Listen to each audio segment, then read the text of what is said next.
सबसे पहले हम पढ़ रहे हैं सिरिंज पंप।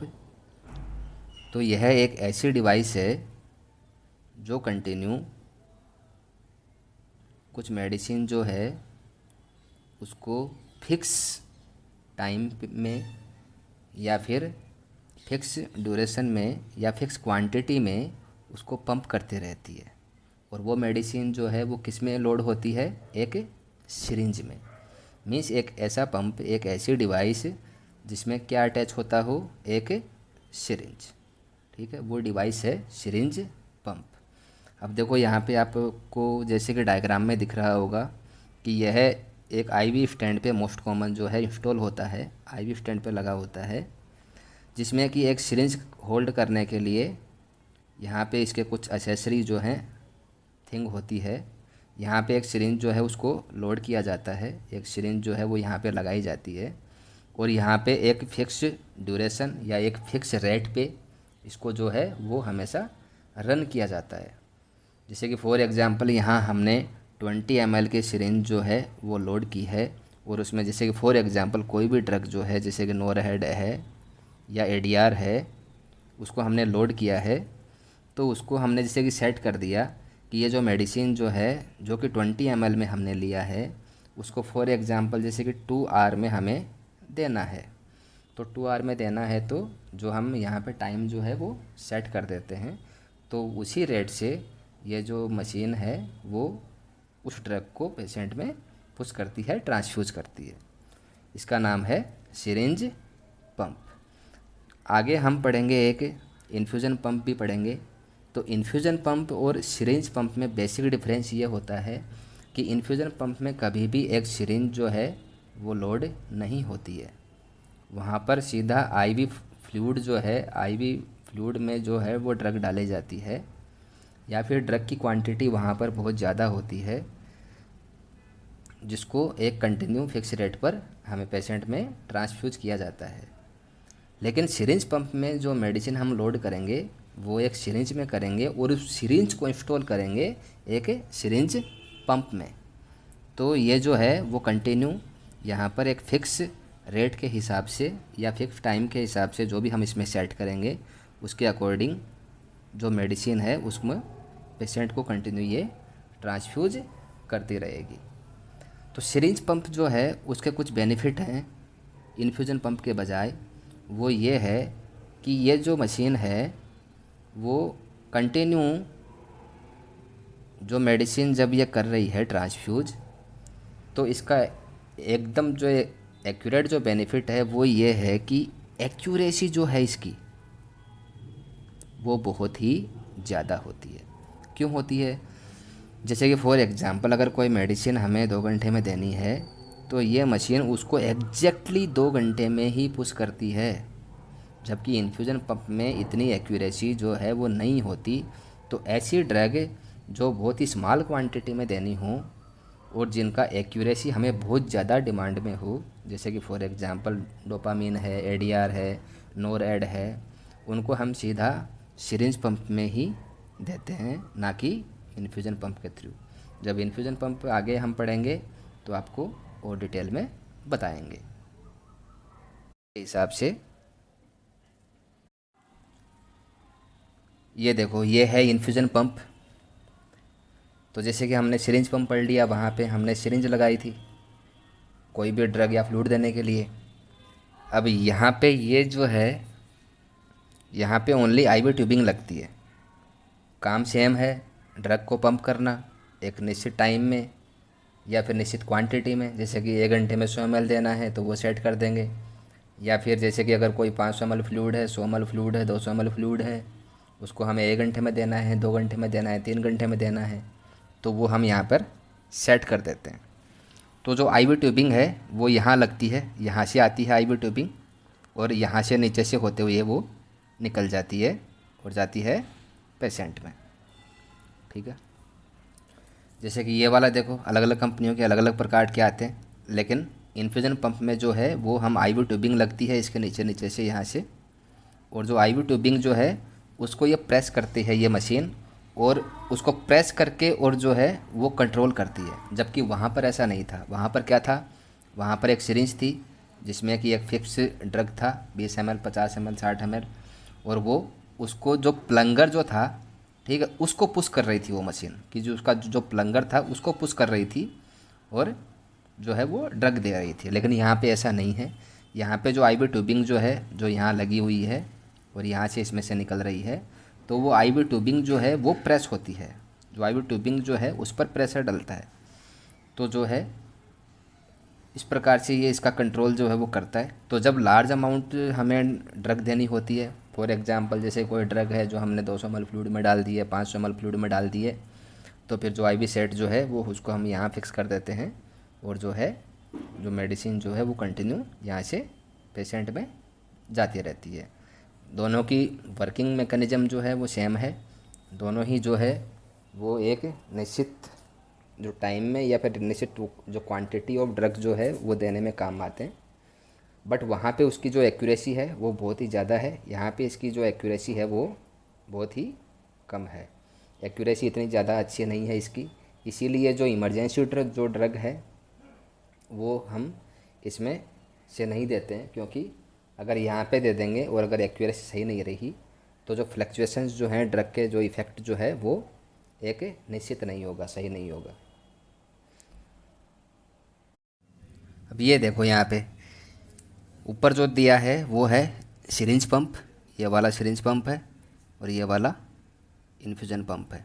सिरिंज पंप में यहाँ पे सिरिंज लगी है जिसमें ड्रग भरी हुई है और वो जा रही है पेशेंट के अंदर, जबकि यहाँ पे जो इन्फ्यूज़न पंप है वहाँ ड्रग का एक बैग टंगा है, ठीक है, वहाँ से ड्रिप सेट निकल रहा है, वो जिसके अंदर से होते हुए इन्फ्यूज़न पंप से होते हुए आईवी ट्यूबिंग जो है वो निकल रही है और फिर पेशेंट में जा रही है। तो ये बेसिक डिफरेंस है। तो देखो यहाँ पे जब स्मॉल ड्रग देनी हो और हाई एक्यूरेसी रेट से देनी हो तो हम सिरिंज पंप काम में लेंगे, ये प्रायोरिटी रहेगा। और अगर हमें लार्ज अमाउंट ऑफ ड्रग देना हो, ठीक है, तो हम इन्फ्यूज़न पंप जो है वो देंगे, ठीक है, वहाँ से हम ड्रग देंगे। तो ये इनमें बेसिक डिफरेंस है, यहाँ आप डायग्राम से देख सकते हैं। अब ये डायग्राम देखिए, इसको कहते हैं बूजी। यह मोस्टली एनेस्थीसिया जो है वहाँ इंट्यूबेशन में काम में आती है, एनेस्थीसिया इंट्यूबेशन में इसको कहते हैं बूजी। यह एक प्लास्टिक की जो है फ्लेक्सिबल प्लास्टिक की बनी होती है, ठीक है। तो इसका जो काम क्या होता है कि जब हम पेशेंट को इंट्यूबेट कर रहे होते हैं तो जब डिफ़िकल्ट इंट्यूबेशन होता है और जब हमें वोकल कॉर्ड्स जो है जब प्रॉपर दिखाई नहीं देते, या फिर जब ओपनिंग ट्रैकियल ओपनिंग जब छोटी होती है, तो बूजी पहले इंट्रोड्यूस की जाती है और उसके ऊपर जो है वो ट्यूब लगाई जाती है। यहाँ पर ट्यूब इसका लगाई जाती है और ये पार्ट जो है वो पहले इंसर्ट किया जाता है और फिर जो ट्यूब है उसको आगे खिसका दिया जाता है। यहाँ पर ट्रैकिया में जब ये इंट्रोड्यूस हो जाता है उसके बाद में ट्यूब खिसका दी जाती है, तो ये है बूजी। तो यहाँ पे जैसे कि लिखा है कि मतलब जो फर्स्ट एड है जब डिफ़िकल्ट इंट्यूबेशन होता है या फिर जब ट्यूब अपने को एक्सचेंज करनी होती है, ट्यूब एक्सचेंज करनी होती है, तो उस समय ये मोस्टली यूज़ करते हैं। तो ये जो अगर इसको आप देख पा रहे हैं तो ये है वेंटेड बूजी। वेंटेड मीन्स यहाँ पे अगर हम ऑक्सीजन कनेक्ट कर सकते हैं इससे, यहाँ पे, तो यहाँ से देखो यहाँ एक स्मॉल ओपनिंग है, इसके बाद देखो यहाँ पे देखो नीचे डायग्राम में, तो ये जो है यहाँ से ऑक्सीजन होते हुए और जो पेशेंट जो है वो साथ में वो वेंटिलेट होता रहता है। तो ये है बूजी। अगर ये इस डायग्राम में आ जाए तो इसको ध्यान से देखना।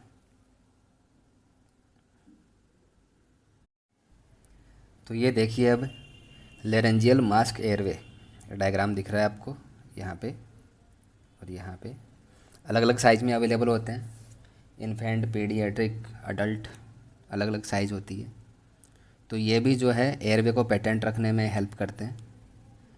तो ये मोस्टली जो है जब पेशेंट इंट्यूबेट नहीं हो रहा होता है पोस्ट ऑप, जब ऑपरेशन होने के बाद जब पेशेंट सेचुरेशन मेंटेन नहीं करता है और जब टंग फॉल होता है, टंग फॉल मीन्स जब क्योंकि पेशेंट जो है वो सेमी कॉन्शियस है या फिर अनकॉन्शियस है, तो उस कंडीशन में क्या है कि नोज में हम ये इंसर्ट कर देते हैं जिससे कि एक पेटेंट एयरवे जो है वो बना रहता है। बिना ब्लॉक के जो है वो यहाँ से एयरवे जो है वो पेशेंट जो है ऑक्सीजन जो पेटेंट बनी रहती है। तो इसको हम जो है लेरेंजियल मास्क एयरवे कहते हैं। तो इसका मेजरिंग जो है वो एग्ज़ाम में पूछ सकते हैं। ये पेशेंट के ईयर लोब जो है वहाँ से इसको हम मेज़र करते हैं पेशेंट के नोज़ तक, जो टिप ऑफ नोज़ है वहाँ से लेके और ईयर लोब जो है वहाँ तक इसको हम क्या करते हैं, मेज़र करते हैं। तो ये फॉर एग्ज़ाम्पल ये एक पेशेंट है, तो यहाँ से और यहाँ तक इसको हम क्या करते हैं, मेज़र करते हैं, नापते हैं। और नापने के बाद जो साइज़ एक्यूरेट है वो हम ले लेते हैं, 7 का, 7.5 का, 6, 6.5, 3, 3.5, हर साइज़ में अवेलेबल हैं। कि जैसे कि अगर पीडिया पेशेंट है तो पीडियाट्रिक नेजोफेरेंजियल एयरवे एनपीएच जो है वो काम में ले सकते हैं। बहुत बार ये डायग्राम है एग्ज़ाम में आया हुआ है और ये पूछते हैं कि ये क्या है, तो ये अच्छे से देख लीजिए। इसको हम कहते हैं नेजोफेरेंजियल एयरवे।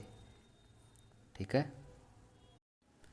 अब ये इमेज देखिए, इसको हम कहते हैं स्टाइलेट या स्टाइलेट, जो भी आप बोलना चाहो। तो ये भी एनेस्थीसिया का एक इक्विपमेंट है छोटा सा स्टाइलेट।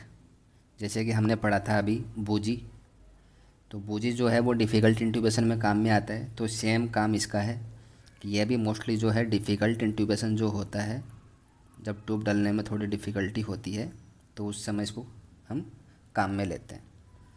तो ये होता क्या है, बेसिकली इसमें एक स्टील का वायर होता है इसके अंदर और ऊपर एक प्लास्टिक या रबड़ की जो है वो इसके ऊपर परत चढ़ी होती है। इसके अंदर एक वायर है और इसके ऊपर क्या है, एक प्लास्टिक की, एक रबड़ की क्या है, इसके ऊपर एक वो परत है।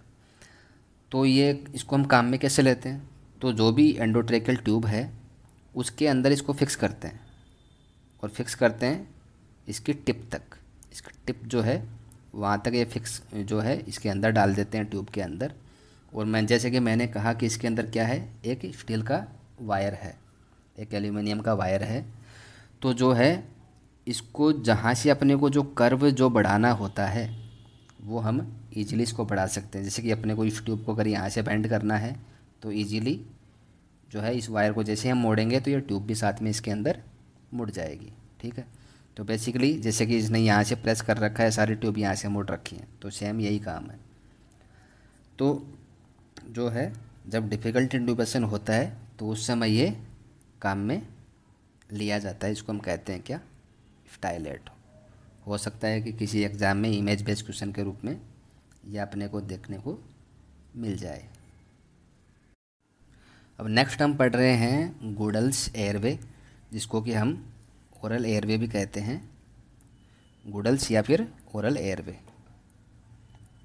ओरल एयरवे तो जैसे कि हमने नेजोफेरेंजियल एयरवे पढ़ा, सेम वैसे ही है ये और सेम काम है इसका कि एयरवे को जो है वो पेटेंट रखना। तो जैसे कि मैंने गुडल एयरवे जब बताया था तो मैंने बताया था कि टंग जब सेमी कॉन्शियस पेशेंट होता है या फिर अनकॉन्शियस पेशेंट होता है तो टंग जो है वो पीछे की तरफ मुड़ती है, इसको हम कहते हैं टंग फॉल।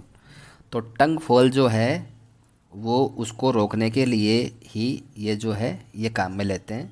इसका नाम है गुडल एयरवे या फिर ओरल एयरवे। अलग अलग साइज़ में अवेलेबल हैं, इन्फेंट के लिए अलग होता है, न्यूबॉर्न के लिए अलग, या फिर चाइल्ड के अलग और अडल्ट के लिए अलग, हर साइज़ में ये जो है अवेलेबल होते हैं।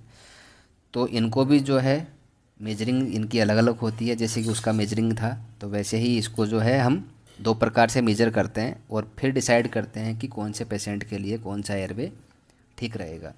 तो पहले इसका जो है वो डिसाइड करने का तरीका ये है कि सेंटर ऑफ माउथ जो है वहाँ से लेके और एंगल ऑफ जो तक हम इसको मेजर करते हैं, यह है तरीका नंबर 1।